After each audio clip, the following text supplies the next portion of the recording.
দোকানত যাওঁ তেতিয়াতো আমি প্লাষ্টিকৰ বেগ এটা এনে দিয়ে তাত চব্জি ৰাখি সেই ভেজিটেবলছখিনি ইউজ নকৰিব সেই ভেজিটেবলছখিনি যেতিয়া ইউজ কৰে আমি মেইনলি ভেজিটেবলছ নাখাওঁ বেছিকৈ আমি মাইক্ৰ'প্লাষ্টিক্স খাওঁ বেছিকৈ আৰু আমাৰ পেটত হয় মাইক্ৰ'প্লাষ্টিক্সখিনি লাগি ধৰে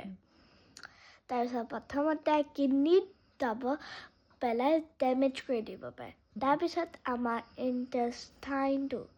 তাৰপিছত আমাৰ যোনখিনি ব্লাড ভেচেলছ থাকে সেইখিনিৰ পৰা লাংছলৈ যায় লাংছটো ডেমেজ কৰি দিব পাৰে তাৰপিছত ইন দ্য কেছ তুমি হস্পিটেলক এডমিট কৰিব হ'ব পাৰে